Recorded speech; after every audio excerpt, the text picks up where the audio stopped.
Hello, everybody, and welcome to the Fumbling Gurus, a podcast that covers the NFL. And now, your hosts, Tom, John, and Gannon. Hello, everybody. I'm John, and with me, as always, are our wonderful, intelligent fumbling gurus. We've got Tom, Hey, and we got Gannon. So And Gannon is a little sad, so we're going to take it a little easy on him this week. His favorite team no longer is in the playoffs. It's mhm. very sad, but we'll get into all of that. But first, do you guys do anything special for like these playoff games? Like eat food? I know you did it big for Sunday, but do you guys do any sort of like stuff for these other games? uh, not yet. I think this is the weekend I'll probably start doing something because it's all on the same day. You can kind of prep and get ready for it. Um, but it's always you gotta have chips and queso. That's Without that, it's not Super Bowl weekend. It's not championship weekend. Chips and queso. The reason why I'm asking this is not necessarily like yeah you start prepping you get your whole but like there's certain foods that you're just more prone to eat. Chips And and these are queso. big games. Like you got to get your chips and queso. Yeah, There we go. If the Dolphins were in the AFC Championship I game, wouldn't be able to you'd be eat. eating. You wouldn't be able to eat. I wouldn't be able to eat. No, exactly. So no, I probably won't have chips and queso. I don't. I'll be honest with you. During that Dolphins Buffalo game, I didn't eat, but I was worried I was going to get nauseous with how bad it was going to get, and then it was too close to the game where I was nauseous to how it was going to end. So I mean, it was just an array of emotions. That was back. That was in the past. We don't look in the past. We look to the future. And although we're gonna recap the games real quick, this week there were not a lot of close games. I mean, it, it just felt like there were a lot of blowouts from the get go. But I want to talk about the most important game, and that's that Chiefs Jaguars game. Early in that first quarter, everyone's heart dropped because Patrick Mahomes goes down with an injury. Tom, you were able to watch Sunday's game. This was a Saturday game. Did you catch any of the highlights? See the injury? I did. Yeah. So I caught bits and pieces that we were camping on Saturday. So we had a little bit of cell signal here and there. Um, but I did catch that portion of it. And I mean, it looked to me like it was a knee injury. And I was like, that's not good. Like, I know they were talking a little bit. Is it knee or ankle? What does it look like? I think it ended up being ankle that they were like reporting during the game, like a high ankle sprain or whatever. Um, but yeah, I don't know. When he went back out on the field, like the first couple plays, he couldn't move. Like he was hopping on one foot through most of the plays. Um, so I was surprised he finished out the game that he made it as far as he did. I was surprised they were able to still pull out the win. But I don't know. I heard one reporter bring up the fact like just adds to his legend, his mystique or whatever. Um, I don't know. It's a crazy way to win a playoff game, and for him to still pull off the win is just it's crazy. I mean, Gannon. Does Kansas City have a QB controversy? Mahomes goes down with an injury, and Henny goes a 96-yard drive and puts the dagger in the Jaguars' heart. No, no. Kansas City is a Patrick Mahomes first team, and they told him go in the back, get checked out, or we're pulling you. And he did, and he was good enough to play. They wrapped his ankle, and he came out and did what he needed to do. Um, but that's against the Jacksonville Jaguars. And this is not. I. It's good enough for the Jags to beat the Jags. I don't know how well he's going to be going forward, but he did enough to pull out that win. And officially, all Florida teams are eliminated. Wah, wah. It, It's a sad. It's sad. I was if Jaguars won that game, I was gonna find a place selling Jaguars jerseys and go get one. They were 7 points shy. Of tying it up. Like, I rooted for him. For you, rooted for him. The Jaguars are a good team, and I think you're going to see this team be a nuisance for the next few years. And Trevor Lawrence, I think he's the guy that's getting ready to take the big next step. But that youth, that young team, the team that's just not quite there, showed itself. And they're a good team. They're just not Chiefs, Yeah, and and that's not a. I don't think they would have kept winning either. Like they if they won that game, it would have been I wouldn't say a fluke, but with an injury and other things, the way they played, they aren't going to win a championship game. They're not going to win a Super Bowl. So I think the correct team won that game, honestly. I I can completely agree with that. I really don't think there's too much to say about this game because all eyes are on Mahomes. And we're going to talk about that matchup here in the second half of our show. But the recap was Mahomes gets hurt. The Chiefs did enough. They move on. Jaguars, good young team, but fell short, right? Yep. So we're going to now jump to the more important games again. And we're going to jump to the Sunday morning, early Sunday game. That wasn't morning, it was 3 o'clock. The Buffalo Bills, the team of destiny, the Josh Allen led monsters versus the regression Bengals.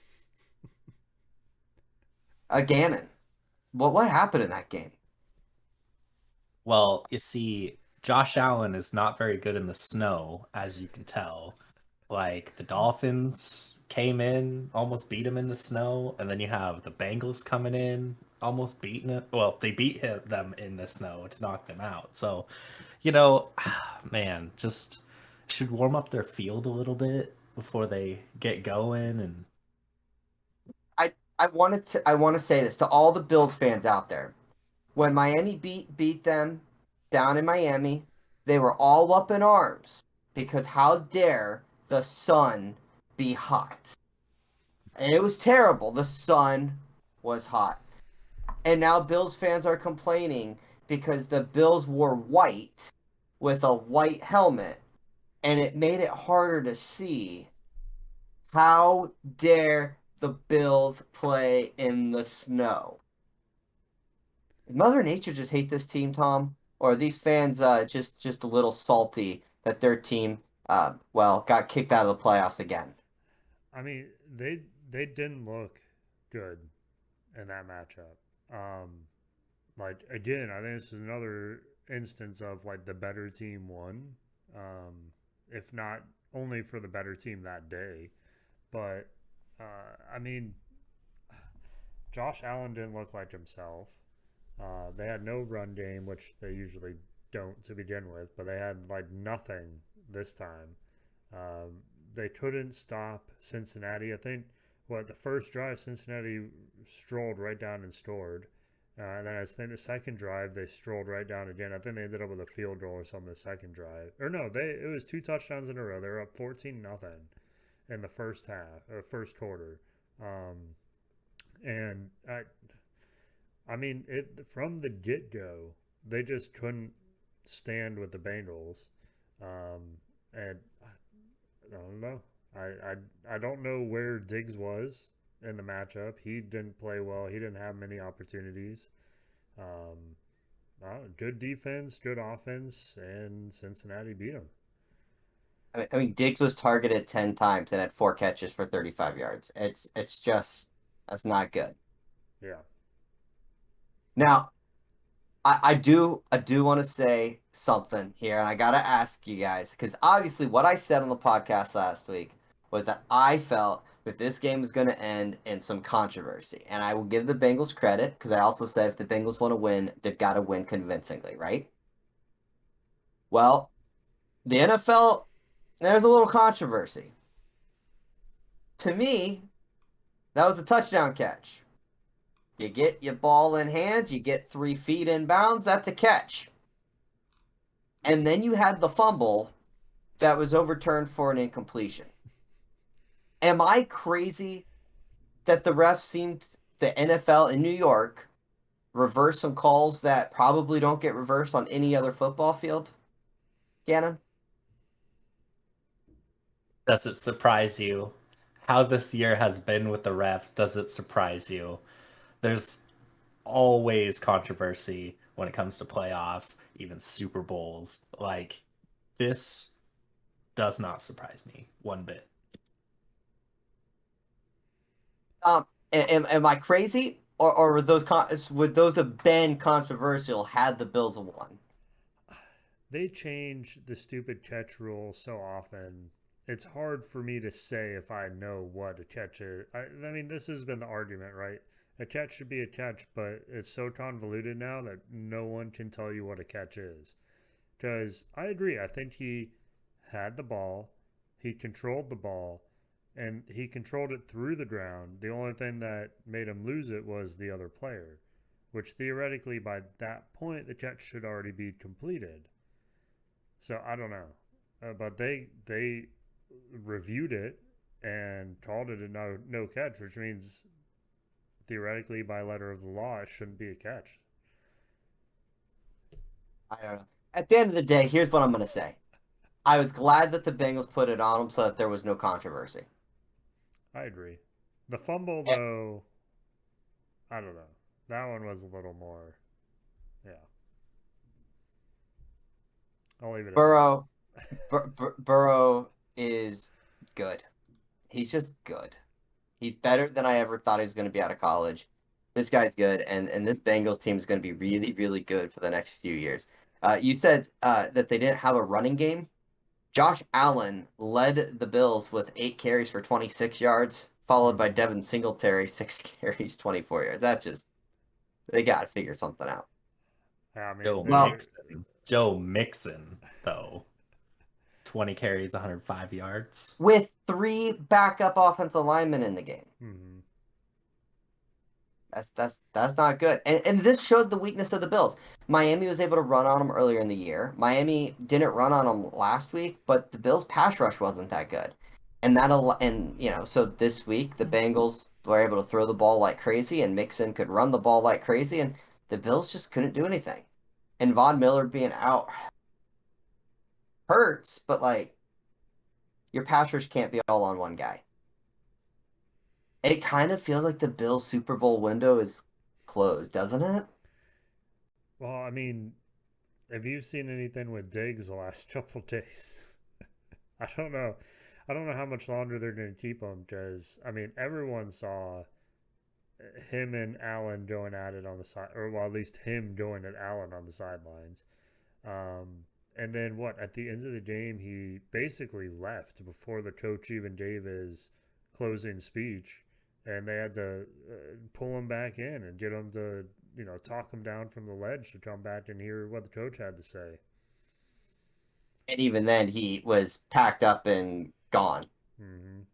And I'm not trying to say what, looking in the past, that's going to be the future, but that's exactly what he did in Minnesota before requesting his trade. Pretty much. So I don't know. Well, we'll see. I mean, the Bills team's still talented. As long as they have Josh Allen, they're going to be good. But I think it's safe to say, not just from this one game, but this year, Josh Allen isn't a top 2 quarterback in the AFC anymore. I'm not even sure he's top 3 or 4. Whoa. Um, my power hasn't gone out, so whatever that was, that's good. I don't know if you guys heard that. There's a big kaboom that just happened right behind me. Mm. So that's good. But anyways, we're gonna move on. Ready? Um, we're gonna move on to the next game. This was the final game: San Francisco versus Dallas. A game that we all thought Dallas was going to Dallas, and boy, did Dallas like Dallas has never Dallas before. By Dallas's kicker missing his what 6th extra point in 7 attempts. I mean, I've never seen anything like this. I can't even keep track anymore. It's something like that. And it wasn't even close. Like, it got blocked. But if you watch the trajectory, it was going way left before it even got blocked. Yet the dude hit like a 48-yard field goal like it was nothing. No, What's the difference? I don't know. It's all in his head, man. I saw a kicker tweet out of the video and said, "Look at where it's coming on his like where the ball's hitting, and it's hitting his ankle Hmm. versus really hitting his foot." And then they're complaining like all the analysts just call it the yips, and they're like, but they don't understand the like all the mechanics of a kicker Hmm. and stuff. And I think to a point when people say they have the yips, it's just a mechanical breakdown. Like the most famous one is a pitcher. You can throw the ball from the pitching mound to the catcher, no problem, and a pinpoint accuracy. But you can't throw the ball from the mound to first base. It's just mechanical. Well, it feels like this is more than just a mechanical thing. I don't But know. I mean, I feel like, too, that you miss one or two, and then I don't know. Is it on the coach too? Right? Because if you think of the first game, right? Was it the Bucks that he missed all the points against? Um, the first two, okay, it's whatever. But at some point, as a coach, do you say, okay, we're not gonna let you kick anymore? Like you're gonna get into a rut, and we're not gonna be able to get you out of it if we just let you keep missing these things. You're gonna mentally just psych yourself out every time you go, and that's what happened with this game. I feel like just he was just in that rut, and he's like, I'm gonna miss it again. Like I missed four in a row. I'm just even if he's telling himself he's gonna make it, he knows in the back of his head there's that little thing that's like, I'm gonna miss it again. I know it, and it's no longer a mechanical thing. And now you start thinking of have like now I got to change how I kick because clearly it's not working. So then you start thinking about what you're doing instead of just doing it, and you just keep tumbling and you just keep going. Gannon, I know that this is your team, and I know that you're sad that they lost. What went through your mind as this game played out? And Purdy, who started off rough, ends up putting his team in the position to win the game. Two things happened this game. Dallas, choke artists, called it. Okay. Second thing that happened, they exploited some vulnerabilities in San Francisco. I mean, their secondary, you know, wasn't that good. Um, Also, the last play of that game, who came up with that? Isn't that the same way they lost the last time they faced San Francisco with a trick play? I'm pretty sure. And they did it again. Dallas, Dallas. Here's the thing, though. Well, let's before we get to the last play. You had three punt. I think it was three punts inside the 45-yard line. At some point, as a coach, you gotta say, my offense is good enough. Let's go for it. I don't know. I felt like the Cowboys, and this is McCarthy's whole thing since Green Bay. The dude's conservative beyond conservative. I mean, when it's 4th and 10, but there's 2 minutes left in a game, and you punt the ball, what's going through your mind? I don't care. I don't care what 4th and 35. You go for it because you're probably not going to get the ball back. I mean, that was asinine. The dude should be fired. He never should have been a coach of the Dallas Cowboys to begin with. He's one of the worst coaches in the NFL. And just the cherry on top was the last play of the game. And here's the thing. I loved the idea of the running back snapping the ball. Because I have been saying this for a while. If you're going to go the crazy pitch play like they were going to do, right? Put 10 fast guys on the field. Put 10 skill guys on the field. Whether that be 5 receivers, 3 running backs, 2 DBs, and your quarterback. Do something crazy because I want as much speed on the field as possible with the best hands as possible. Why are you putting your fat guys on the outside? Listen, he should have just Hail Married it. He would have had a better chance of getting that in the end zone, Hail Marrying it, than he did with that trick play. Just I don't understand the point. If you're gonna spread your fat guys out wide, you gotta throw it underneath as a screen to the receiver. You can't throw it to the receiver that has nobody around him. Didn't Zeke snap the ball or something weird like that? Elliott snapped the ball. They rushed Elliott. He got They knocked trampled. Elliott. Bulldozed him. That was a Bulldozed that was him. probably a hold too, because he brought that guy down with Oh, him. And then he throws it to a receiver that is nowhere near the fat guys, who gets crushed in half immediately, and the game's over before it ever begins to get not even interesting. Like it. If nothing else, it's fun to watch the ball get thrown backwards 10 times, and you didn't even get to witness that. I don't know. It was very odd. I mean, I like Prescott. I think Prescott's a good quarterback, but he's had a rough year, and this game just it summarizes and surmises his whole season this year. Well, I There think was a pl- the last couple games though, when he's had pressure on him, he hasn't been normal Prescott. Like, and I think it was before the Bucks game where the last game of the season. He had that play where he did the same play twice in a row and threw a pick six almost two times in a row. Um, and then this game, he had, I mean, one pass, I think, no, it came off the San Francisco, it bounced off one guy, the other guy caught it. The first interception was, again, a terrible throw. Like, it wasn't even close to the Dallas guy. The San Francisco guy was all over him. And it's like, certain decisions are just, I don't know. When he gets into pressure, he's not the same quarterback. One of the plays which I saw when I saw it live, I was really confused on why Prescott threw it, but it was a great play by the linebacker who was guarding CeeDee Lamb downfield, Hmm. and that play, which is super simple coverage to read, Dan Orlovsky broke it down, but you had T.Y. Hilton running down the field unopened on the other hash. Hmm. And it was a walk-in touchdown. I saw it live and I went, why did Prescott throw it to that guy? He was wide open. But that's the stuff. Prescott's just not seeing coverages this year. And he's the old man in the playoffs, but I mean, the dude's like 29, 30 years old. This is his seventh year. We're going to get into off-season moves in the off-season. So, like, I'm not trying to just say, oh, we need to discuss this. But, I mean, Dallas has questions.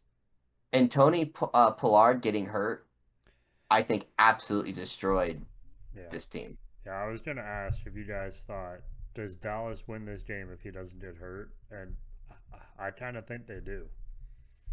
Yeah. Elliott is just not good anymore. Elliott is average. Unless you have fourth and 1 foot, he's not good. Yeah, Elliott right now is the guy that if you need 5 yards, he's going to get you 3 yards, and if you need two yards, he's going to get you 3 yards. I mean, that's just what he is. The announcer was talking about how Elliott's found a niche on short yardage situations. The guy's getting paid like $18.5 million a year. He's not a short yardage back. I'd be surprised if they keep both of them heading into next year. I don't know. Well, Pollard's a free agent, and that injury he occurred is a 3-month injury. Hmm. And so it's kind of a Godwin situation. It kind of makes sense that he'll stay with the team if Dallas will sign him to a nice contract. But then what do the Dallas do with Elliott? But again, that's all offseason stuff. We're just kind of floating around. Purdy, he played an okay game, but McCaffrey's dealing with some injuries. Hmm. Are you guys concerned? Well, like, we'll talk about that matchup, but they kind of San Francisco didn't look as dominant as a lot of people thought they would be. Yeah, I don't know if I can pinpoint what it was. Um, I mean, Dallas's defense And and give Parsons credit. That dude was a wrecking machine. yeah, I think that's part of it. I think Dallas just they have a very unique, very aggressive defense, and you put that against a rookie that's still it's that they reminded us in the game. This is literally his sixth NFL game, sixth NFL game he's ever played in. The the dude's gonna be scared when Parsons is breathing down his neck. Um, and so I think that's all it was. Is the Dallas defense is just totally different than anything they've come across. Um, Parsons is inhuman. A lot of the Dallas has a lot of people that like as a defense. I mean, they've been good, but their individual players are very good, and Purdy just didn't know what to do with that. I feel like. And any last thoughts on your boys? Nope. Dallas is gonna choke every time. Isn't this like 26 years of never seeing an NFC Championship game? Well, 6 years. it's been a long time. Jimmy Johnson, I think, was their last coach to do that, and that was before his Miami days. Well, Gannon, I don't want to do this. I'm gonna give you the floor. Walk us through the game. Walk us through the game. Wrap it up, summarize it, and then we'll move on to matchups. All right. So remember last week when I told you that the Eagles are not All the right, that's Vikings? enough. We're gonna move on. All right, Go that's ahead. all you need to know. The Eagles are not the Vikings, and that's all you need to know. Just look at the final score. That's all you need to know. I think I tuned in the first quarter, and they were I can't what number they They were up were by at that up point. 14 in the first quarter. Yeah, well, I mean first It half, was and it was like 21 or 28 28. It was one of those, and I was zip. like, all right, I don't need to watch this game. Yeah. Well, they just literally ran all over the Giants. Like, I think that Devontae Smith had 6 receptions and AJ Brown only had 3. I don't know, man. I It was dominant, and I hope this is the Eagles we see going into next week because look out. I said it before with the Giants. They needed to be 15-2 for me to take them serious. Then I said that if they were to beat the Eagles, maybe I could possibly think about taking them serious. This is just not a team that's got the horses. They're well coached. They did better than anybody ever expected. But at the end of the day, this was just not a good team. And they faced about the only team in the playoffs I think they could have beat, which was the Vikings. A total fraud. Okay, I was gonna say. I was So gonna say. So Uh, with that said, Eagles dominated. Congratulations. It I'll, wasn't even a nail biter. I'll give us credit. We all picked the Eagles, and we all benefited. Even you guys said they were gonna dominate. I said they were gonna dominate. Look at that. They dominated. But for the first time in a long time, I think three of the four best teams, the Dolphins should have been in there.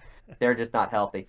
The four best teams in the NFL are representing the divisions to move on. And that's kind of fun. Now, if I'm not mistaken, I can't think of a Super Bowl in the last long time where both one seeds made it to the Super Bowl, which tells me there will be an upset somewhere here.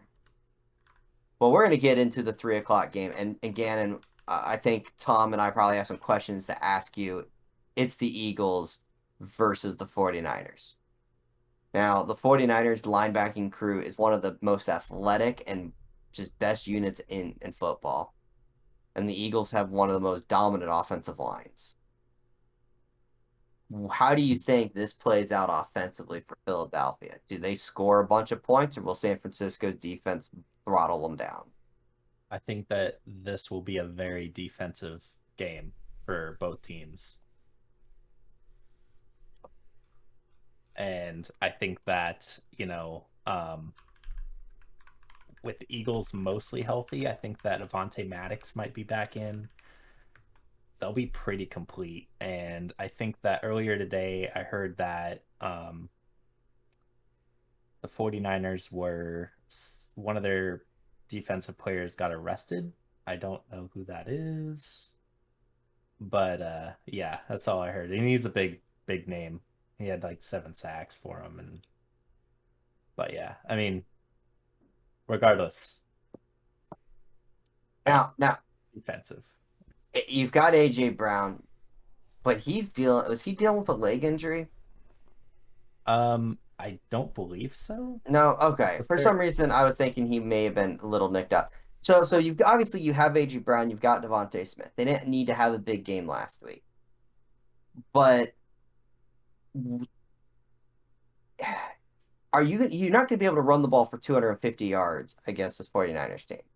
No. Devontae Smith is going to have to Devontae Smith. Jalen Hurts is going to have to throw the ball and be efficient passing the ball. Are you at all concerned? Listen, 49ers against run heavy QBs have not done well. Granted, like I don't think in one of those games they had Bosa, but still, I think that if you're looking at run first quarterbacks, Jalen Hurts is one of the best. I think that he's improved and he's an all-around quarterback. He can pass the ball when he needs to, and he can, you know, run it with his legs to get that crucial first down. Um, I want to say he won't have an issue, but man, number one defense in the league. You got to kind of take that into consideration. How do you see this game kind of playing out as an outsider, not a fan of these teams? I mean, it's you're getting down to the end of the wire. Purdy doesn't have much experience. He's going up against a good defense. Clearly, we're down to the last 4 teams here.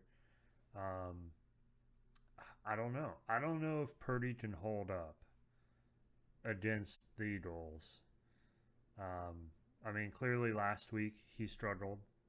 I think he's going to struggle again this week.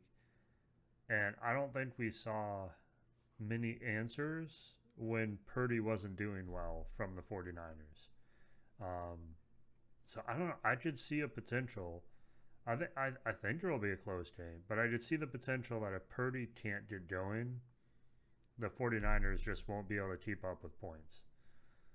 Honestly, in that Dallas game, it felt like the game changed on the amazing George Kittle catch.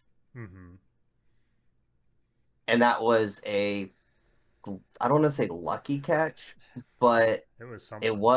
it wasn't exactly a skillful catch.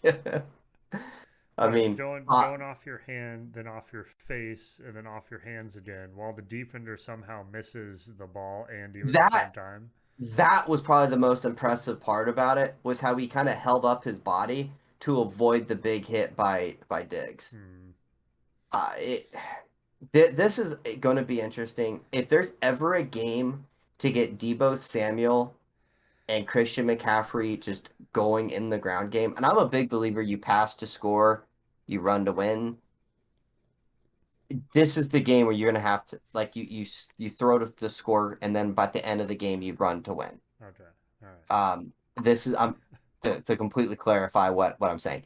Debo Samuel is a guy that needs to be used this game because there is no tomorrow past that game if you can't make it past it. Yeah. That that is where I think the 49ers have to live because if you rely on Purdy, I don't think he's the guy right now. Yeah, and I think that was that drive that you were mentioning with the Kittle catch, and then there was a pass interference to save them on third down to give them a reset of downs. If you don't have that drive with those kind of lucky moments, you can call them skill, but there's some luck involved there. if you don't have those lucky calls, lucky catch, I don't even know if San Francisco wins last week. Um, so yeah, I think it's going to take some magic for them to beat the Eagles. If I'm not mistaken, we both liked San Francisco just 2 weeks ago. So obviously the Dallas game has kind of changed our perspective slightly. Yeah. All right, Gannon. Um, give us a score and a prediction. And Tom, you can start thinking about it because you're next. Let's go 37-20 Eagles. Even though I said it was defensive, but it might be high score. I don't know. Let's just go with that score. Lock it in. Stamp it. Stamp it. All right. 37-20 Eagles. Listen, yeah, that's what I'm going with. The 49ers have made the conference championship 3 out of the last 4 years. 2019 they made the Super Bowl, 2021 conference championship, 2022 conference championship. Are they forever gonna be the bridesmaid and not the bride? But I have to go with Eagles on this one. 21-10 Eagles. You know what? I think this is going to be a low scoring game. And if it's a low scoring game, I think it favors the team that is the best schemed offense, which does go to me, the San Francisco 49ers. The Wow. number 1 defense. Wow. The number 1 defense, I can see them getting the turnover. I can see that athletic linebacking crew being able to make a difference in this game. I think it's close. I'm going to go like 21-17, 24-21, something like that. A field goal being the difference. And Gold, who is Gold, doesn't miss in the postseason, kicks their way into the Super Bowl. Let me just remind you, the Eagles were leading the league in sacks. Understand that. If Dallas gave them as much pressure as they did, what are the Eagles going to bring at home? That's all I'm going to say. I'm not disagreeing. It's going to be close. I'm just giving the nod. I think the rookie quarterback has one more week of magic in him. What was your score again? I've kind of said two different scores, but like 24-21, I think. Okay. All right. 2017. It's going to be like field goal, real close. All right. Not sure how it's going to fall. Which now leads us to the all eyes on Mahomes, Cincinnati versus the Chiefs. Tom, your Jags lost to the Chiefs. Mahomes is hobbled. Andy Reid said that the sprain is not as bad as his last one, and he played the following week and only threw 4 touchdown passes. Mahomes, just like the 49ers, have been to a whole lot of AFC Championship games. Do they do it again? I don't know. I think it does come down to how injured Mahomes is, how much he can be himself and play, and he's still good in the pocket. But let's be fair, all of his magic comes when he has to get out of trouble, force defenses to still cover people, do crazy stuff you're not expecting. If he's injured and can't do that, I think that takes a lot away from the Chiefs' impact. And then it's the Bengals. So I don't know if we'll give you credit for regression if the Bengals lose this game. No, absolutely not. It's pretty much it's one game difference, and it's when I said they were going to regress, I thought they'd be a wild card team. Yeah, exactly. I thought they would kind of limp in and not be good, not be one of the best teams in the league. So no, my regression theory was way off. I apologized 2 weeks ago to this team. But anyways, I do think the Bengals are going to be tough to beat. They have Mixon on the ground, Chase in the air, Higgins. I mean, they're going to be hard to stop. They're on a roll. They have a chip on their shoulder from all of the postseason stuff with who gets first seed and home field advantage and all this other stuff. Um, I mean, I always liked voting against the Chiefs too. The Chiefs have become like, I don't know, the new Patriots to me, where it's okay, yeah, we know they're good, but stop rooting for them. I'm gonna vote the Bengals for this one. I want to see the Bengals win this. I think it's gonna be 31-27 Bengals. Just for clarification purposes, when we playoffs started, Uh-huh. you had the Bills representing No. the Super Bowl, correct? I don't remember that. No. I just want to clear. Okay. Again, this game, Cincinnati Bengals, Chiefs matchup. How do you think it goes down? Give us your breakdown. Joe Burrow is 3-0 against Kansas City.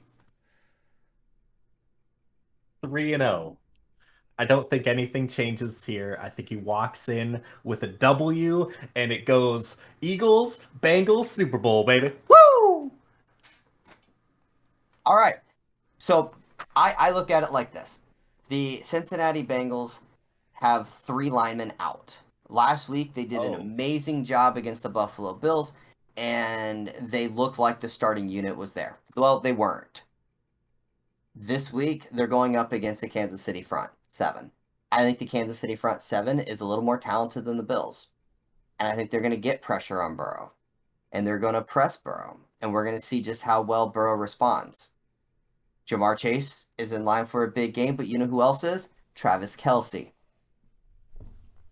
When Mahomes went down with an injury, a lot of people stepped up. I still believe in the Kansas City Chiefs. I still believe in Mahomes. He's one of the greatest football players to ever step on a field. He's significantly better than that garbage quarterback called Tom Brady. And I believe that Mahomes and the 49ers get their Super Bowl rematch. And I'm interested to see how it plays out. Will I be shocked if Cincinnati wins? Absolutely not. They're one of the best teams for a reason. But I think the Chiefs have enough in them. I'm going to say 34-31, and it comes down to who gets the ball last. The Chiefs do it. They'll run the last 32 seconds off the clock, get in field goal range, and kick the game winner. How many times? So your whole theory is the pressure on Burrow. How many times did he get sacked in the championship game last season? Look, like 9 times or something. yes, and they kicked 7 field goals to get 21 points to win. Yeah. All right, it's not gonna happen this time. Mahomes had an off day last year. All right. With that ankle injury, he's gonna have the opposite of an off day. Interesting. Got it. I'll, You picked Bengals too, Tom, right? correct. That's good. So the only person to pick opposite of us is Finn here. And the only one who's just picked the correct Super Bowl rematch, this guy. Well, I purposely wanted to kind of wrap up the matchups a little early because we just got the season awards, the nominations, I should say, that came out. And I'm going to run through this. We're going to each pick who our award would be if we could vote and had superpower or had power, like some of these other people do. Like Spider-Man. Yeah, exactly, like Spider-Man. Yeah. So for the MVP, you have Josh Allen, Joe Burrow, Patrick Mahomes, Jalen Hurts, and Justin Jefferson. Who is your league MVP, Tom? Ooh. I don't know. So if I was voting, right, I'm not going to vote like they're voting. I think if I was voting for an MVP, it would probably be Jalen Hurts based on the difference in performance in last year and this year, how far they've gotten, was it 11-0 start or whatever that his team was on. I would have to pick Jalen Hurts. And I have a feeling that I don't even need to ask you this question. Of course, you're picking Justin Jefferson. Who's your MVP? Look, you look how much the guy's improved overall, like, and what he's done with this team. It's got to be Jalen Hurts. Like, I like Patrick Mahomes as much as the next guy, but Jalen Hurts, man, he's been something else this year. Hurts has been great. Hurts was hurt. That means something to me. You gotta play most games, or you're Tua Tagovailoa. With that said, to I me, don't it's know. it's Mahomes. It's Patrick Mahomes. He lost Tyreek Hill, who had an amazing year, and Mahomes still was Mahomes. He played at a high level. Yes, he has Kelsey, but he played great all season long, and he's the reason why the Chiefs had the 1 seed. Hurts, great player, had a great defense, had a great ground game. Hold on. Hurts is the reason they have the 1 seed. I agree, Hurts but is the they reason. Hurts also had a great run game, had two great receivers, had a great defense. He had a lot going with him, The and Chiefs, when he got hurt and was taken off, Minshew still played pretty good. The offense still ran fine, not as well, but it was still okay. When Mahomes got hurt, the same thing happened. Chad Henne had one drive. That still didn't hurt. I still believe Mahomes is to me the MVP. That's my take. That's what I'm saying. I'm not voting the way they would vote because I agree. Is it going to come down to semantics like that? Yeah. But I think if you're talking about the actual MVP, it has to be Hurts.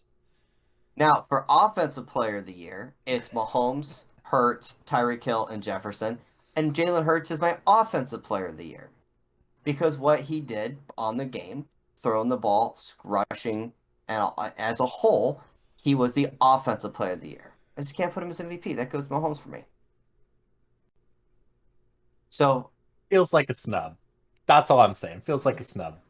Gannon, who's your Offensive Player of the Year? Repeat the people Ma- that were. Mahomes, Hurts, Hill, Jefferson. The same people. I Pretty much like the same people. Hill. I'll get Hill. You want to expand on it or just Hill? That's it. Look what he did with the Dolphins. I mean, that's all you really got to say. Like, Fair enough. I he's the didn't. man there. So Yeah, I don't know. I think I'd have to. Again, I'm not voting the way they would vote, right? Like, I understand there's going to be semantics and all this other stuff to it. Maybe Jefferson for offensive. How many games did Vikings win solely because of Jefferson making an insane catch? Honestly, it was Hurts, and then like just ever so smidge below that is Jefferson. That dude was a freak this year. Is a freak every year. Yeah. Um. So yeah, that's the offensive ones. Now defensive player of the year. Now I'm gonna be real with you. I don't follow. I mean, I follow defense. Obviously, we watch sports, but I don't follow these teams super close. But it's Micah Parsons, Nick Bosa, and Chris Jones. So Micah Parsons, linebacker, Dallas, Nick Bosa, defensive end of the 49ers, and Chris Jones, defensive tackle of the Chiefs. Tom, who do you have for defensive player of the year? I've never been a huge fan of Bosa. I get it. He's good. I don't think. I don't know. It's hard for me to say he has the same impact that Parsons has had. Um, so I think I have to vote for Parsons. I think didn't he win it last year, or was he just rookie of the year last year?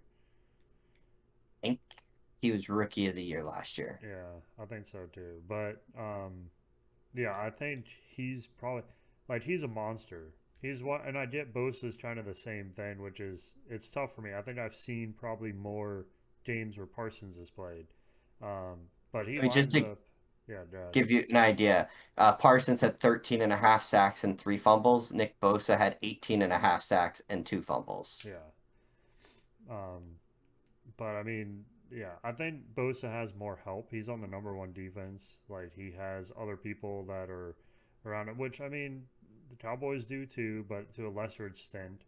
Um, and I think like Parsons, the things that he has done this season, and him being younger and second, I think it's his second year in the league. I mean, he's clearly going to be a Hall of Fame player. He's clearly going to be a hallmark of whatever defense he's on.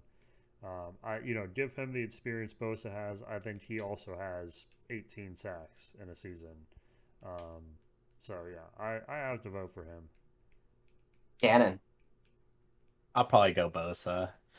I know, but Your favorite team, man. Surprised you didn't go with Parsons. yeah, you would say that, but Bosa, man, they're number one defense for a reason, and that guy clearly pulls his weight. So I think that you kind of got to notice it and give it to him. I think when you look at stats and going off of some of the people that I trust and see, I mean, they all said Bosa, but I have seen more Dallas games, and I'm right there with you when it comes to Parsons. He is such a game changer. I mean, Nick Bosa is too, but to me, the way they use Parsons, he does a little bit of everything. It's you can flip a coin and give it to either one of those guys, and they deserve it. Now, offensive rookie of the year is kind of there's a little bit of I don't agree with the list. I don't agree with this list. So they have Jets wide receiver Garrett Wilson, Seattle's running back Kenneth Walker III, and 49ers quarterback Brock Purdy. Mm-hmm. They don't have Chris Olave of Olive, whatever his name is, Yeah. from New Orleans. And the Jets running back had just as many starts as Purdy did. They don't have him on this list. And I know I'm missing somebody that was a rookie that had a good year. I don't know. I don't know if I can get behind this list of rookies. Although Kenneth Walker's my rookie of the year, offensive rookie of the year. Yeah, I think I don't know. Can you even throw Purdy in there? Like, I don't know. With 6 starts, 2 of them being in the playoffs, right? I I mean, think he had 5 regular season did he? starts. So I mean, I don't know. I don't know if you can throw him in there for offensive rookie of the year. Um, I think Walker came in and played really well. It'd be hard not to pick him. Um, I do agree. I think the Jets running back, had he stayed healthy the entire season, he would have been rookie offensive player of the year. Um, yeah, I feel like you. There's one guy that is like right there. What about the then Drake London, Falcons wide receiver?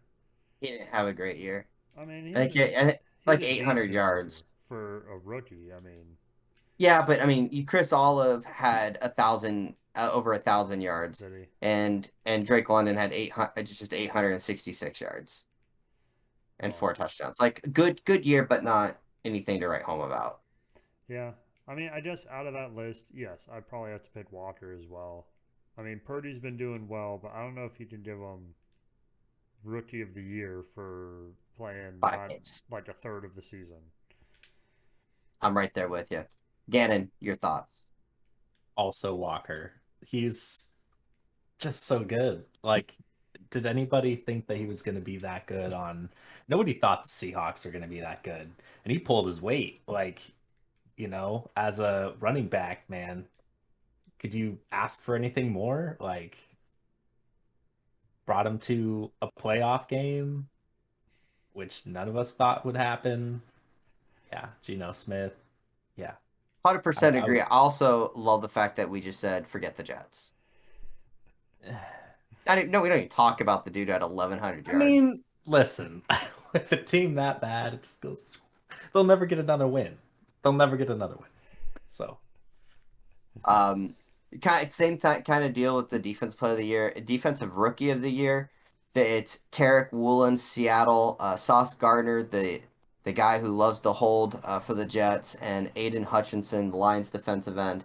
To me, it's Hutchinson. That guy was an absolute monster. I think he had over 10 sacks for the Lions.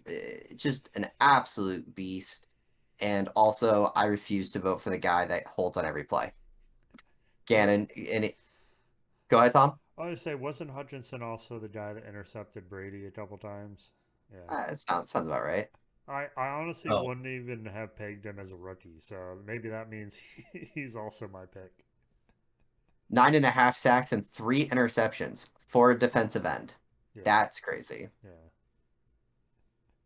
I was gonna go with Sauce Gardner, but I'll go with him because I don't know very much about any of these guys. So Lions, there you go. So, comeback player of the year. This one is always kind of interesting. Russell Wilson, hands down. Russell Wilson will probably be on the list next year. Oh Uh, no. you've got Giants running back Saquon Barkley coming back off that injury. Okay. Christian McCaffrey coming off of injury. And some guy named Geno Smith. I haven't heard of him. Now he didn't come back from. I mean, he's basically retired. I don't know. I mean, Informed. Geno Smith is the guy I would vote for, but like semantically, whatever. I mean, semantics. Like I don't. He didn't come back. He just came from nothing. He stepped off the bench. Is there anybody that disagrees with Geno Smith there? Definitely not. It has to go with Geno Smith. I mean, sure, I think he's a good pick. I mean, I don't know. McCaffrey hasn't been amazing, but I don't think the 49ers make it to this game without him. Um, and I think for him to uh, change teams midseason, come back from an injury, everything else, for him to be playing at that caliber, at that level, in the championship game now, I think there's an argument for McCaffrey, but sure, I think Geno Smith's going to win it. But we Uh, knew he could play at that level. I was It's gonna just say, injury prone. to me, Barkley is almost the guy who had just this amazing year after an injury that I think you could maybe argue, but then it's Geno Smith who just set records. It's that What 3 franchise records. which makes you wonder again about Russell Wilson. Like, how did he fool everyone? Because Geno Smith broke all his records in the first season. Which kind Um, of leads, which he's not on this list, but we're gonna kind of nice transition. Coach of the year. Bills, Sean McDermott. Eagles, Nick Sirianni. 49ers, Kyle Shanahan. Giants, Brian Dable. And Jaguars, Doug Peterson. Who is your coach of the year? Gannon, go ahead. Just say who your coach of the year is. Look, I love Nick Sirianni, but I gotta go with Dougie P.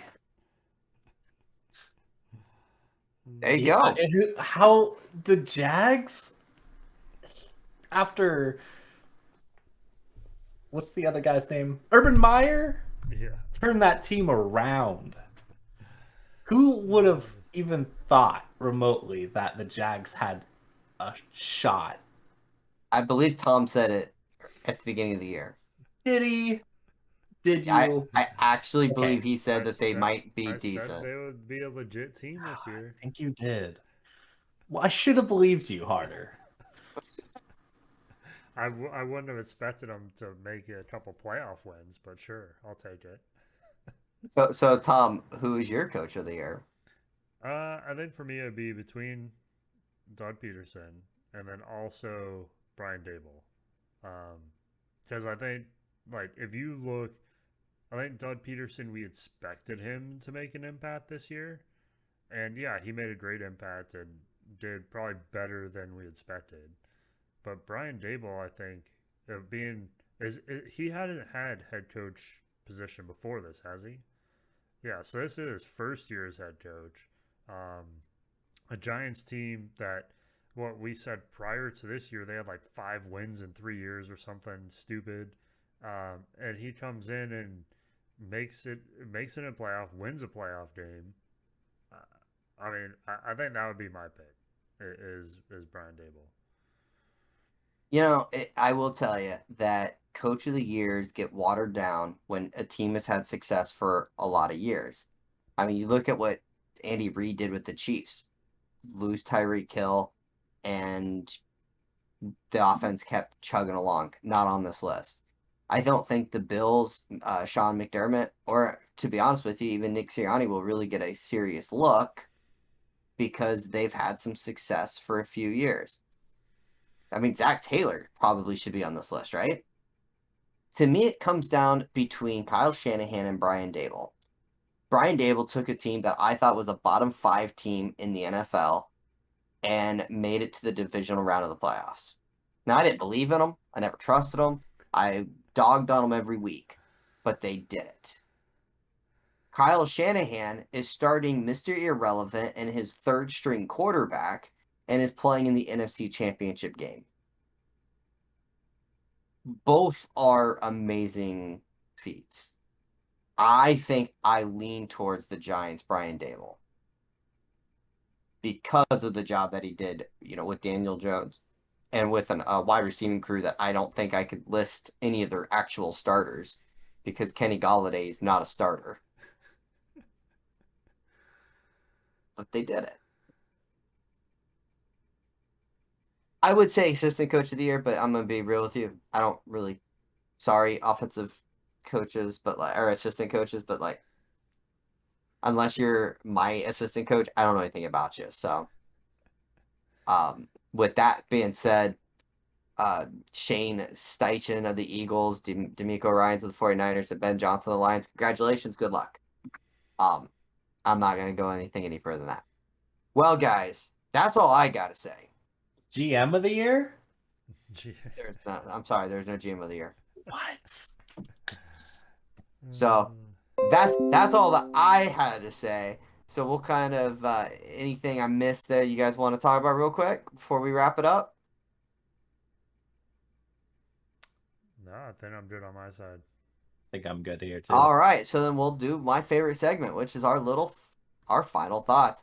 Tom, I'm going to start with you. What is your final thought? Oh man, I don't know if I have one this week. Just say chips and queso. I mean, yeah, I'm looking forward to my chips and queso. We're gonna have to do. We'll have to sit down for wings this weekend and watch the games together. Usually, we try and do it towards the end of the year. But yeah, I'm excited. I think there'll be close games. I always love close games. High skill level. It'll be fun to watch. And Gannon, I could probably guess what you're going to say, but give me your final thoughts. Look, when you're sitting down together on the couch eating your wings, you have to remember one thing only. The Eagles are going to be the Super Bowl champions. Let's go. Fly, Eagles, fly. Are you gonna buy us all a shirt when they win? I want a shirt. Yeah. Whatever. What color? What size? Let's go. I'm gonna be honest with you. I was trying to think of something clever this entire time, and all I got is this. Bengals fans, I really am so sorry for dogging on your team earlier the year. I know I said it before, but I really want to emphasize my bad. My bad. My bad. All right, guys. Well, we will talk to you next week. We'll discuss the Pro Bowl. I don't know. We'll figure there'll be things to talk about. But until next time, guys, thank you so much for hanging out. And we'll see you guys next week. Bye.